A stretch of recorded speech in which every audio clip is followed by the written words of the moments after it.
De Martin Scorsese, on connaît évidemment ses longs métrages qui ont marqué l'histoire du cinéma, de Mean Streets aux Infiltrés, de Taxi Driver au Loup de Wall Street, de Raging Bull aux Affranchis, mais on connaît sans doute un peu moins ses courts et moyens métrages réalisés en parallèle de sa filmographie officielle dans les années 60 et 70, une poignée de films de fiction, documentaires ou expérimentaux qui permettent de dessiner, à leur façon, une certaine trajectoire, une certaine évolution, alors explication et développement. Pour Martin Scorsese, tout commence en 1963 à la New York University. Encouragé par son professeur Heg Manoogian, le jeune Scorsese réalise successivement 2 courts-métrages de fiction, What's a Nice Girl Like You Doing in a Place Like This et It's Not Just You, Murray. Bon, nous n'affirmerons pas ici que ces 2 premiers courts-métrages constituent des pièces maîtresses de l'œuvre de Scorsese, mais elles contiennent pourtant déjà de nombreux éléments qui deviendront familiers. Une prédilection pour la ville de New York, une certaine fascination pour les personnages de truands, la présence de sa mère Catherine en figure tutélaire, mais aussi un goût pour le montage fragmenté, et enfin une certaine appétence pour l'hommage cinématographique, It's Not Just You Murray se concluant par un pastiche de la parade finale de 8,5 de Federico Fellini, l'idée déjà de s'inscrire dans une certaine filiation cinématographique, une lignée. Mais pour Martin Scorsese, les choses sérieuses commencent réellement 4 années plus tard, en 1967, avec The Big Shave, court-métrage que Scorsese réalise alors qu'il ne parvient pas à finaliser son premier long, Who's That Knocking at My Door ? Dans une salle de bain d'une blancheur aveuglante, entre un jeune homme qui se déshabille, puis se rase une première fois, avant de recommencer, mais cette fois en se taillant le visage, le rasage banal se transformant bientôt en un absurde rituel sanguinolent. Scorsese l'a dit, The Big Shave s'inscrit dans un contexte particulier, celui de la contestation contre la guerre du Vietnam qui fait rage à la fin des années 60. Ainsi, le rasage sanglant du personnage de The Big Shave invite à la métaphore, l'automutilation du personnage illustrant l'incursion américaine au Vietnam, le pays s'enfonçant dans une guerre lointaine sans même s'en rendre compte, saignant et faisant saigner un pays comme si de rien n'était. Scorsese avait d'ailleurs imaginé un temps conclure le film par des images d'actualité du conflit. Il se contentera d'une discrète mention Viet 67 au générique final, ici. Mais The Big Shave pose également une autre question, celle de la filiation cinématographique, le passage de témoin entre les générations. En effet, The Big Shave renvoie à une célèbre scène de l'histoire du cinéma, celle de la douche de Psychose d'Alfred Hitchcock. Là aussi, une salle de bain d'une blancheur aveuglante. Là aussi, la violence et le parallélisme entre coupure de montage et coupure de peau. Là aussi, le sang qui s'écoule dans l'évier. Et enfin ensuite, une salle de bain nettoyée méticuleusement. 7 ans plus tard, le personnage de The Big Shave entre ainsi dans un décor donné par l'histoire du cinéma, un décor hanté qui vient d'être nettoyé, désormais prêt à resservir. Coïncidence, d'autres cinéastes de la même génération que Martin Scorsese, débutant au même moment, comme Steven Spielberg avec son court-métrage Amblin et ses 2 personnages marchant sur une route désertique de Californie, ou George Lucas avec son court-métrage Électronique Labyrinthe et son personnage perdu dans d'interminables couloirs sans fin, développent eux aussi cette même esthétique du vide, marquée par des espaces vierges donnés par l'histoire du cinéma, ceux du road movie ou de la science-fiction.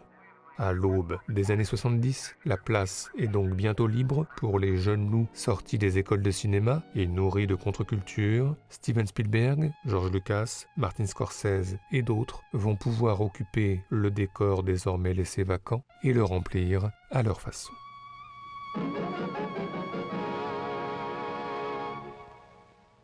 Nous voici maintenant en 1974. 7 ans après The Big Shave, Martin Scorsese est devenu l'un des réalisateurs les plus prometteurs du cinéma américain avec notamment Mean Streets. C'est à ce moment que Martin Scorsese accepte une commande, un film sur les minorités pour le bicentenaire de la naissance des États-Unis. Ce sera Italian American, documentaire d'une quarantaine de minutes sur les parents de Martin Scorsese, filmé dans leur appartement de Little Italy.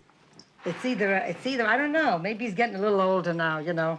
Après The Big Shave, Italian American pose à nouveau la question de la filiation, mais cette fois non plus sur un plan artistique, mais sur un plan familial. Martin Scorsese l'a dit à l'époque, il a pris conscience, en filmant ses parents, que ceux-ci allaient bientôt disparaître. Italian American est donc hanté par l'idée qu'une génération va bientôt passer, l'enjeu consistant à enregistrer le maximum d'images et de paroles de ces grands anciens. C'est le sens du tout premier carton qui ouvre Italian American, sur lequel empiète, impatiente, la voix de Catherine Scorsese. Now I'm putting my Not yet. Keep rolling, baby. We should slate it, don't you think? Rolling?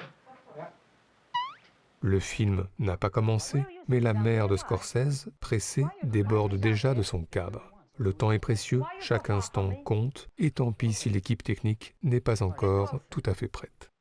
Italian American décrit donc un passage de témoin entre les générations, une transmission qui se concrétise par un élément clé comme un symbole, la recette de la sauce spaghetti que prépare la mère de Martin Scorsese tout au long du film et qu'elle tient elle-même de sa propre mère. Cette recette s'apparente alors à une potion secrète, un élixir magique. Not like some of the meatballs you eat sometime. You're invited somewhere. Yeah. You eat a meatball and it's as hard as can be. You throw it at the wall and the wall will crack. On notera que dans d'autres films de Martin Scorsese, ses parents seront également filmés au fourneau, comme ici Charles en prison dans Les Affranchis, ou comme ici Catherine dans Who's That Knocking at My Door, préparant quasi religieusement un plat, une recette dont elle seule semble avoir pour l'instant le secret.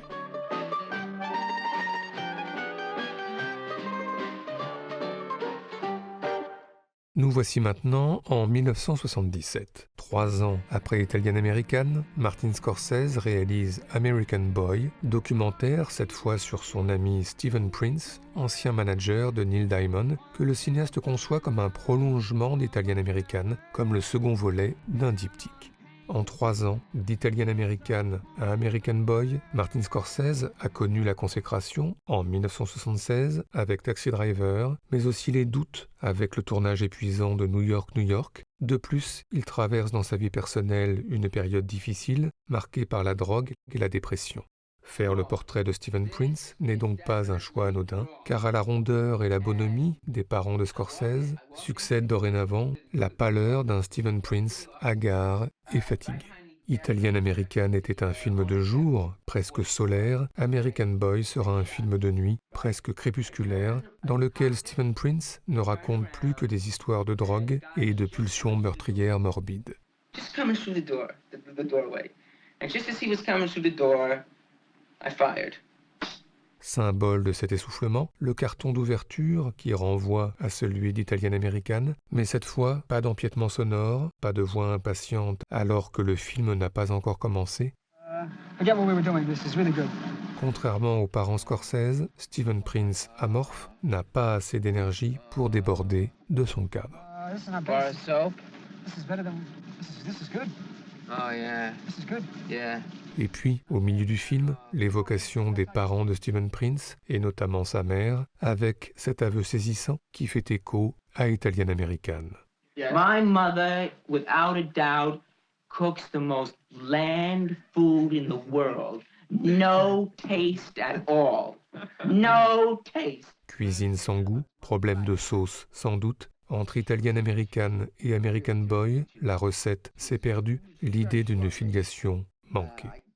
Une filiation familiale rompue qui coïncide de plus avec le sentiment d'une filiation cinématographique là aussi perdue, car fin 70, Martin Scorsese est dans une impasse artistique, la lourdeur du tournage de New York, New York, avec ses décors gigantesques et ses figurants par centaines, l'ayant profondément affecté, Scorsese imaginant même, à cette période, arrêter définitivement le cinéma. Le salut de Martin Scorsese viendra de Robert De Niro, qui lui apporte le scénario de Raging Bull, qu'il tournera à la toute fin des années 70, l'idée d'une rédemption, une résurrection. Martin Scorsese s'apprête désormais à traverser les décennies à venir comme un survivant, ce qu'annonçait le carton final d'American Boy, illustré par une photo d'enfance de Stephen Prince, survivre en tant qu'artiste au cœur du cinéma américain.